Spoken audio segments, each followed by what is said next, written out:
வணக்கம். முன் செய்திகளுக்காக முத்தமிழ்ச்செல்வி. இன்றைய முதன்மை செய்திகள்.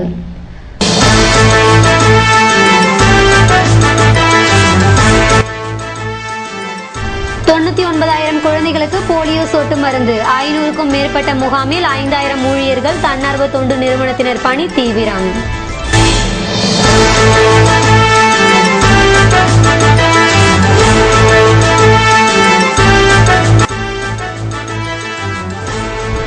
இந்திய கம்யூனிஸ்ட் தலைவர் ஜீவா நினைவு நாள். முதல்வர், சபாநாயகர் கட்சியினர் மாலை அணிவித்து மரியாதை.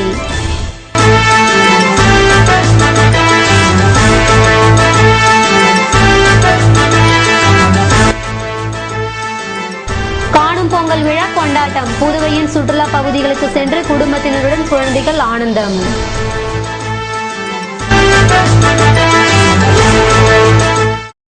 இனி விரிவான செய்திகள்.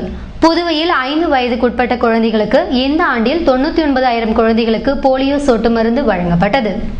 புதுவை மாநிலத்தில் சுகாதாரம் மற்றும் குடும்ப நலத்துறை சார்பில் 99,000 குழந்தைகளுக்கு போலியோ சொட்டு மருந்து வழங்கும் முகாம் ஜனவரி 18ஆம் தேதி நடைபெற்றது.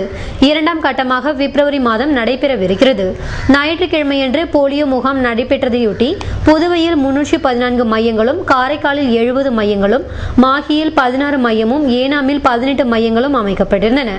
புதுவையில் போலியோ சொட்டு மருந்து வழங்கும் முகாமினை முதல்வர் ரங்கசாமி துவக்கி வைத்தார். அப்போது அமைச்சர் ராஜவேலு, எம்எல்ஏ அன்பழகன் மற்றும் சுகாதாரத்துறை அதிகாரிகள் உடனிருந்தனர். இந்த முகாமில் 2000 ஊழியர்கள் ஈடுபடுத்தப்பட்டதுடன் மாநிலத்தின் எல்லை பகுதியான கன்னியகோவில், மதகடிப்பட்டு, குருமாம்பேட், கோரிமேடு மற்றும் காலாப்பட்டு போன்ற இடங்களிலும் முகாம்கள் அமைக்கப்பட்டு பஸ், கார் மற்றும் வேன்களில் வந்த குழந்தைகளுக்கு போலியோ சொட்டு மருந்து வழங்கப்பட்டது.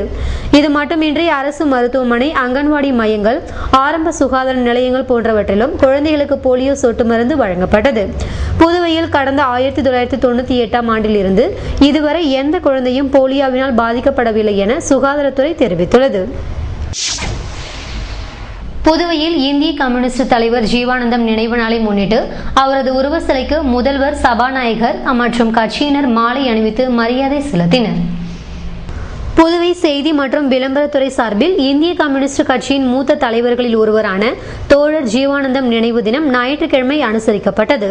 இதனையொட்டி காமராஜ் சாலையில் அமைந்துள்ள அவரது உருவ சிலைக்கு முதல்வர் ரங்கசாமி, சபாநாயகர் சபாபதி, அமைச்சர் தியாகராஜன், இந்திய கம்யூனிஸ்ட் கட்சி மாநில செயலாளர் விஸ்வநாதன், தேசிய கவுன்சில் உறுப்பினர் கலைநாதன், அபிஷேகம், சேது செல்வம் ஆகியோர் மாலை அணிவித்து மரியாதை செலுத்தினர். இதேபோன்று புதுவை கடலூர் சாலையில் உள்ள இந்திய கம்யூனிஸ்ட் கட்சியின் அலுவலகத்திலும் தோழர் ஜீவாவின் உருவப்படம் அலங்கரிக்கப்பட்டு மரியாதை செலுத்தப்பட்டது. இது மட்டுமின்றி புதுவை, காரைக்கால் உட்பட பல்வேறு பகுதிகளிலும் ஜீவானந்தம் நினைவு நாளையொட்டி அஞ்சலி செலுத்தப்பட்டு கூட்டங்கள் நடத்தப்பட்டன. புதுவையில் காணும் பொங்கலை முன்னிட்டு கடற்கரை உள்ளிட்ட சுற்றுலா பகுதிகளில் மக்கள் கூட்டம் அதிகமாகவே காணப்பட்டது. புதுவையில் ஆண்டுதோறும் கொண்டாடப்படும் காணும் பொங்கல் விழா சனிக்கிழமையன்று விமர்சையாக நடைபெற்றது. காணும் பொங்கல் காரணமாக கடற்கரை, நோனாங்குப்பம், உசுட்டேரி படகு குழாம், சம்பூர்ணா அம்யூஸ்மெண்ட் பார்க் போன்றவற்றிலும் காலை முதல் மாலை வரை மக்கள் கூட்டம் அதிகமாகவே காணப்பட்டது. இதனால் கடற்கரையில் எங்கு திரும்பினாலும் மனித தலைகளாகவே தென்பட்டன. கிராம பகுதிகளை சேர்ந்தவர்கள் டிராக்டர்களிலும் வந்து காணும் பொங்கலை கொண்டாடி மகிழ்ந்தனர். இது மட்டுமின்றி சினிமா தியேட்டர்களிலும் மக்கள் கூட்டம் அலைமோதியது. காணும் பொங்கலினால் புதுவை மற்றும் அதன் சுற்றுப்புற பகுதிகளில் உள்ள மது கடைகளும் களை கட்டியிருந்தன. இதனால் வழக்கத்தை விட 3 மடங்கு அதிகமாக மது விற்பனை செய்யப்பட்டதாக பார் உரிமையாளர்கள் தெரிவித்தனர். காணும் பொங்கலை முன்னிட்டு சீனியர் எஸ்பி உத்தரவின் பேரில் நகர பகுதிகளில் வடக்கு எஸ்பி மேற்பார்வையில் பாதுகாப்பு பணிகள் பலப்படுத்தப்பட்டிருந்தன. மக்கள் நடமாட்டம் அதிகம் உள்ள பகுதிகளில் அசம்பாவிதங்கள் ஏற்படாமல் இருக்க பாதுகாப்பு பணிகளில் உள்ளூர் போலீசார் மட்டுமின்றி IRP போலீசாரும் ஈடுபடுத்தப்பட்டிருந்தனர். இதேபோல் ஊசுட்டேரி, நோனாங்குப்பம் போன்றவை உட்பட சுற்றுலா பகுதிகளிலும் எஸ்பி தலைமையில் பாதுகாப்பு ஏற்பாடுகள் செய்யப்பட்டிருந்தன. புதுவை நகர பகுதியை விட கிராம பகுதிகளில் காணப்படும் பனிப்பொழிவினால் மக்கள் கடும் அவதி அடைந்துள்ளனர். மார்கழி மாதம் என்றாலே பனிப்பொழிவுடன் குளிர் மக்களை வாட்டி வதைக்கும். இந்நிலையில் கடந்த 4 வாரமாக புதுவை மற்றும் அதன் சுற்றுப்புற கிராம பகுதிகளில் இரவு நேரங்களில் பொழியும் பனியினால் மக்கள் அல்லல் பட்டுள்ளனர்.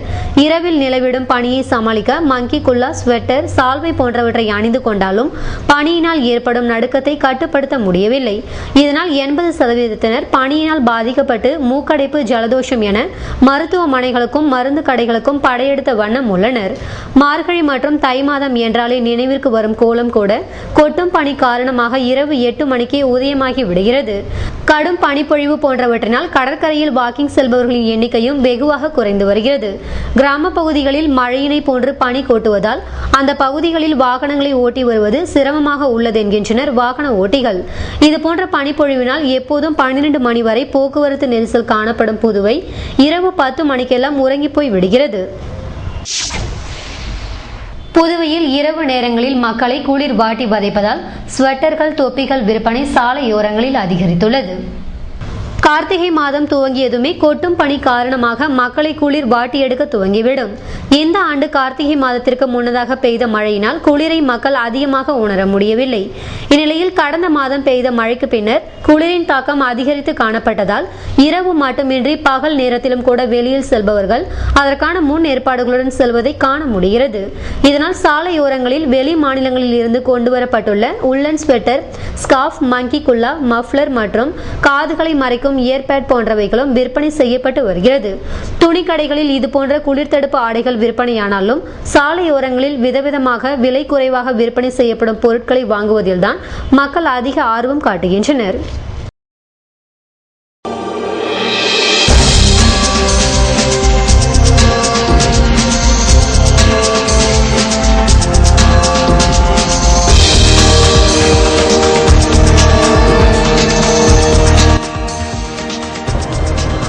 பகுதியில் களையிழந்த மஞ்சு விரட்டு, வேட்டி சட்டை புடவை அணிந்து மாடுகளை விரட்ட காத்திருந்த வெளிநாட்டினர் ஏமாற்றம்.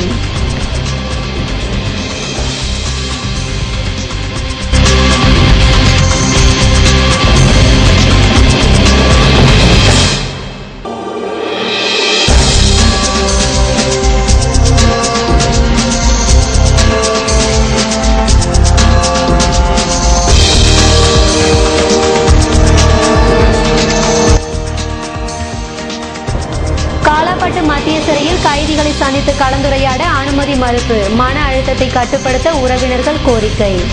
விபரம் விளம்பர இடைவெளிக்கு பிறகு.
செய்திகள் தொடர்கின்றன.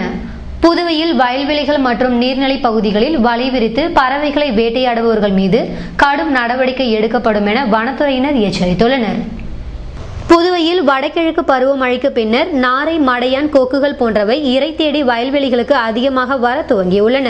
இதனை சிலர் வலை விரித்து பிடித்து செல்வதாக வனத்துறையினருக்கு தகவல் வந்ததை அடுத்து வனத்துறையினர் வயல்வெளி பகுதியை கண்காணித்தனர். இதனை கண்டவர்கள் அங்கிருந்து தப்பியோட அருகில் சென்று பார்த்த வனத்துறையினர் வலையில் சிக்கியிருந்த நாரைகள், மடையான்கள் மற்றும் கொக்குகளை மீட்டு மீண்டும் வானில் பறக்கவிட்டனர். பருவநிலை காரணமாக நீர்நிலைகள் அதிகமாக உள்ள பகுதிகளில் உள்ள மீன்கள் மற்றும் புழுக்களை உணவாக உட்கொள்ள பறவைகள் அதிகமாக வருவதை குறிவைக்கும் கும்பல் இவற்றினை வலை விரித்தும் மயக்க மருந்துகள் வீசியும் பிடித்து வருவது கிராம பகுதிகளில் அதிகரித்துள்ளது. வனத்துறையினர் நாள்தோறும் இதுபோன்ற கிராம பகுதிகளில் அடிக்கடி சோதனை மேற்கொண்டால் இரை தேடி வரும் பறவைகள் வேட்டையாடப்படும் நிலைமை மாறும் என்று இயற்கை ஆர்வலர்கள் வேண்டுகோள் விடுத்துள்ளனர். பொங்கலை முன்னிட்டு நடைபெற்ற கால்பந்து போட்டியில் வெற்றி பெற்ற அணிக்கு இன்ஸ்பெக்டர் ரங்கநாதன் பரிசுகள் வழங்கினார். புதுவை இந்திரா காந்தி விளையாட்டு மைதானத்தில் தமிழர் திருநாள் பொங்கல் பண்டிகையை முன்னிட்டு இளைஞர்களுக்காக உப்பளம் ஃப்ரெண்ட்ஸ் கால்பந்து குழு சார்பாக தலைவர் மக்சிம் தலைமையேற்று 16 அணிகள் புதுச்சேரியின் பல்வேறு பகுதிகளில் இருந்து கால்பந்து போட்டிகளில் பங்கேற்றனர். போட்டிகள் நாக் அவுட் முறையில் நடைபெற்றது. இறுதிப் போட்டியில் உப்பளம் ஃப்ரெண்ட்ஸ் அணியினரும் திருக்கனூர் அணியினரும் விளையாடினர். இறுதியில் திருக்கனூர் அணி சிறப்பாக விளையாடி 2-1 என்ற கோல் கணக்கில் உப்பளம் அணியை வீழ்த்தி கோப்பையை தட்டி சென்றனர். சிறப்பாக விளையாடிய அணிக்கு பரிசு கோப்பையை வில்லியனூர் வட்ட ஆய்வாளர் ரங்கநாதன் பரிசு வழங்கினார். ஆரோவில் பகுதியில் காணும் பொங்கல் பண்டிகையை முன்னிட்டு நடத்தப்படவிருந்த மஞ்சு விரட்டு நிகழ்ச்சி இந்த ஆண்டு நடைபெறாமல் போனதால் வெளிநாட்டினர் உற்சாகம் இழந்தனர். புதுவையில் மாட்டுப்பொங்கல் விழாவை நகர பகுதிகளில் மாடுகள் வைத்திருப்பவர்கள் அதனை குளிப்பாட்டி அலங்கரித்தனர். ஆனால் நகர பகுதியை விட கிராம பகுதிகளில்தான் கால்நடைகளை வளர்ப்பவர்கள் அதிக உற்சாகத்துடன் காணப்பட்டனர். இதன் தொடர்ச்சியாக மாலையில் மாடுகளை கோவில்களுக்கு அழைத்து சென்று பூஜைகள் செய்த பின்னர் மஞ்சு விரட்டினர். இதில் வயது வித்தியாசமின்றி அனைத்து பிரிவினரும் கலந்து கொண்டு தங்கள் உற்சாகத்தினை பகிர்ந்து கொண்டனர். இதேபோல் ஆரோவில் பகுதியில் காணும் பொங்கலை முன்னிட்டு மஞ்சு விரட்டும் நிகழ்ச்சி வெகு விமர்சையாக நடைபெறுவது உண்டு. இதில் வெளிநாட்டினர் கலந்து கொண்டு மஞ்சு விரட்டி தங்கள் மகிழ்ச்சியை அப்பகுதி மக்களுடன் பகிர்ந்து கொள்வர். இதனைத் தொடர்ந்து ஆரோவில் பகுதியில் ஏற்பாடு செய்யப்பட்டிருந்த மாட்டு வண்டிகள் மற்றும் டிராக்டர்களில் சென்ற வெளிநாட்டினர் தமிழ் மக்களோடு மக்களாக அவர்களை போன்று வேட்டி சட்டை மற்றும் சேலை அணிந்து பொங்கலை கொண்டாடுவர். ஆனால் இந்த ஆண்டு பொம்மையார் பாளையத்தில் நடைபெற்ற கொலை காரணமாக மஞ்சு விரட்டு விழாவின் போது பிரச்சனைகள் ஏற்பட வாய்ப்பிருப்பதாக காவல்துறையினர் கருதியதால் மஞ்சு விரட்டு விழா ரத்து செய்யப்பட்டது.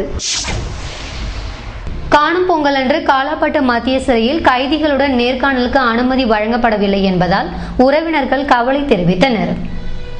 புதுவை காலாப்பட்டு மத்திய சிறையில் விசாரணை கைதிகள், தண்டனை கைதிகள் என 250க்கும் மேற்பட்டவர்கள் உள்ளனர். இவர்களுக்கு தீபாவளி மற்றும் பொங்கல் பண்டிகை காலங்களில் சிறப்பு மதிய உணவு வழங்கப்படுகிறது. தை பொங்கலை முன்னிட்டு காணும் பொங்கல் அன்று கைதிகளுக்கு பொங்கலுடன் வடை, கரும்பு, வாழைப்பழம் போன்றவை தரப்பட்டது. இதற்கான ஏற்பாடுகளை சிறைத்துறை ஐஜி உத்தரவின் பேரில் கண்காணிப்பாளர் தலைமையில் அதிகாரிகள் செய்திருந்தனர். இதற்கிடையே காணும் பொங்கல் அன்று உறவினர்களுடன் கைதிகள் நேர்காணல் நடத்த ஏற்பாடு செய்யப்பட்டு வந்தது. இதற்காக 50க்கும் மேற்பட்டவர்கள் தங்களது உறவினர்களை சந்திக்க அனுமதி கேட்டுள்ளனர். ஆனால் இந்த ஆண்டு கைதிகளை உறவினர்கள் சந்திக்க அனுமதி அளிக்கப்படவில்லை.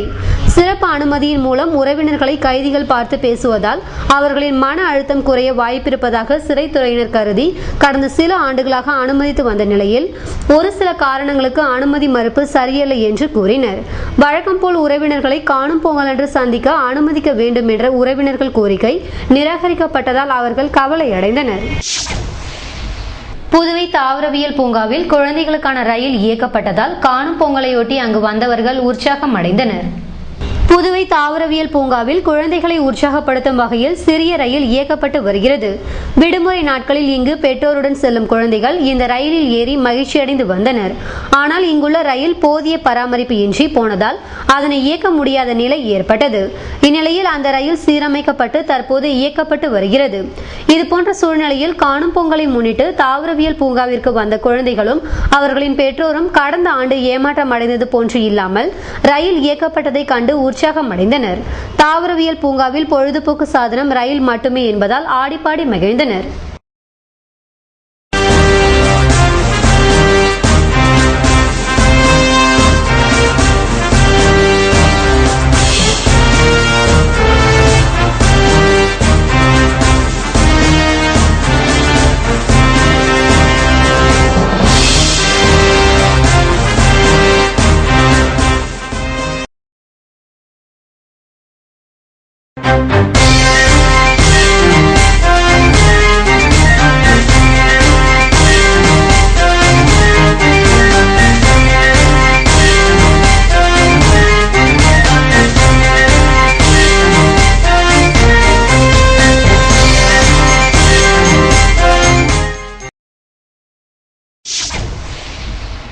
செய்திகள் தொடர்கின்றன.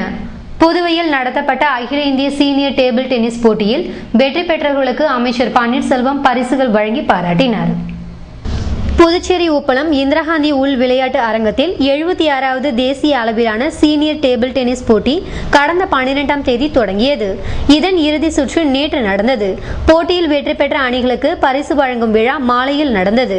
ஆண்கள் ஒற்றையர் பிரிவில் சௌமியா ஜித்போஸ் முதலிடத்தையும் சத்யன் 2ஆம் இடத்தையும் பிடித்தனர். பெண்கள் ஒற்றையர் பிரிவில் மௌமதாஸ் முதலிடத்தையும் பௌலமி கதாக் 2ஆம் இடத்தையும் பிடித்தனர். ஆண்கள் இரட்டையர் பிரிவில் சனில் செட்டி அந்தோனி அமல்ராஜ் ஆகியோர் முதலிடத்தையும் ஜிபின் குமார் சௌரார் சக்கரவர்த்தி ஆகியோர் 2ஆம் இடத்தையும் பெற்றனர். பெண்கள் இரட்டையர் பிரிவில் முதலிடத்தையும் மௌமதாஸ் சாமினி ஆகியோரும் 2ஆம் இடத்தை மல்லிகா பண்டர்கா வேதிகா கர்மா ஆகியோரும் பிடித்தனர். கலப்பு இரட்டையர் போட்டியில் ராஜ்மண்டல கிருத்திகா சிண்டராஜ் ஆகியோர் முதலிடத்தையும் சௌரவ சகா முசிமா பால் ஆகியோர் 2ஆம் இடத்தையும் பிடித்தனர். வெற்றி பெற்றவர்களுக்கு அமைச்சர் ராஜவேலு பன்னீர்செல்வம் தியாகராஜன் ஆகியோர் பரிசு வழங்கினர். விழாவில் அகில இந்திய டேபிள் டென்னிஸ் சங்க நிர்வாகிகள் பலர் கலந்து கொண்டனர்.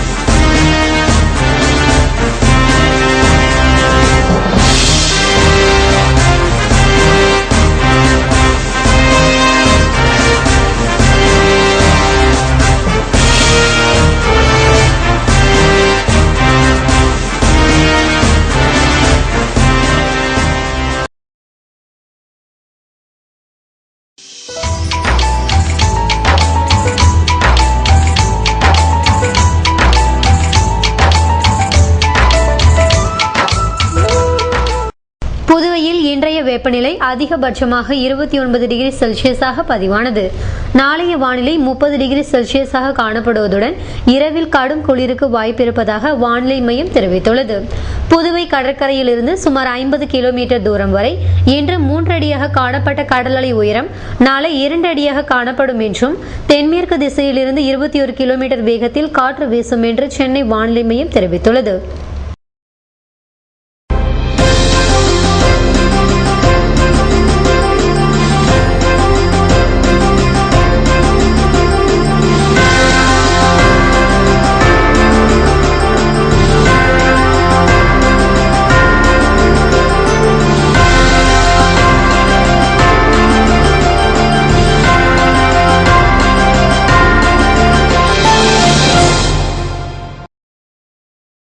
மீண்டும் இன்றைய முதன்மை செய்திகள்.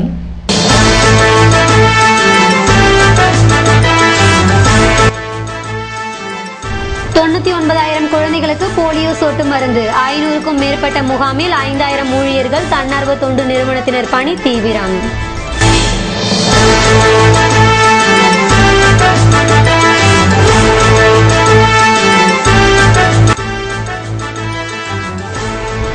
இந்திய கம்யூனிஸ்ட் தலைவர் ஜீவா நினைவு நாள் முதல்வர் சபாநாயகர் கட்சியினர் மாலை அணிவித்து மரியாதை.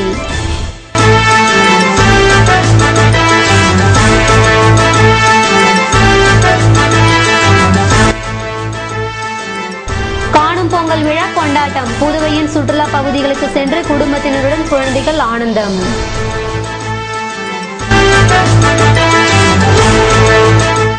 இத்துடன் செய்திகள் நிறைவடைந்தன. வணக்கம்.